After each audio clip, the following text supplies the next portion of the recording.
هل تعرف ان ترتيب الفيديوهات من قوائم التشغيل ممكن يزود لك المشاهدات على قناتك؟ في الفيديو ده هنعرف مع بعضنا ازاي نعمل قوائم تشغيل بطريقة سهلة ومن غير اي تعقيد، ويلا بينا نبدأ الفيديو مع بعضنا. تعالوا كده هنعرف مع بعضنا ازاي نعمل قوائم تشغيل بطريقة سهلة زي اللي قدامكم على الشاشة. طبعا انا على جنب والشاشة على جنب دلوقتي، تمام. زي ما انتم شايفين في قلة المشاهدات وفي عداد المشتركين وفي طريقة اضافة شاشات نهاية على اليوتيوب. طب ازاي نعمل الكلام ده بطريقة سهلة ومن غير اي تعقيد؟ اول حاجة هنحدد المحتوى بتاعنا، سواء انت كان محتوى بتاعك طبخ، سواء كورة، سواء ديني، سواء اي حاجة من دول هنحدده اول حاجة. مثلا انت معاك كورة، المحتوى بتاعك عن كرة. الكرة مثلا زي ايه؟ اهداف كريستيانو رونالدو، مثلا ايه مسيرة كريستيانو رونالدو في الكورة. زي الحاجات دي. مثلا انا معايا فيديو دلوقتي هديكم مثال لمحتوى كورة.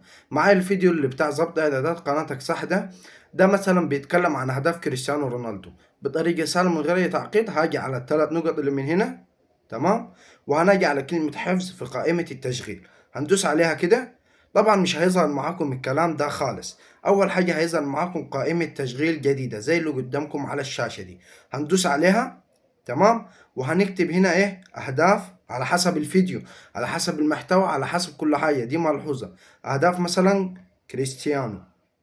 كريستيانو، تمام.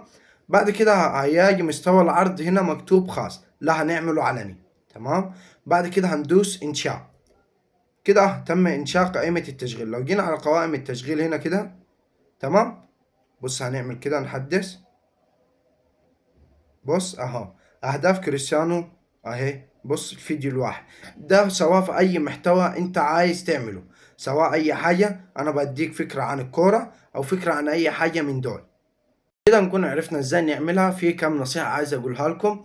طبعا يا جماعة قوائم التشغيل طبعا بتزود المشاهدات بنسبة عالية جدا. اي واحد بيدخل على قناتك، سواء اي واحد بيلاقي قوائم تشغيل بيشوف الفيديوهات اللي ليه بيشوفها، سواء كان فيديو عايزه سواء فيديو لا، فكل حاجة بتبقى في قوائم التشغيل. فدي نصيحة مني ليكم، يا ريت تعملوا قوائم تشغيل. وبإذن الله الفيديو يكون عجبكم. يا ريت ما تنسوش تشتركوا في القناة وتفعلوا الجرس عشان يوصل لكم كل جديد. مع السلامة حبايب قلبي، سلام.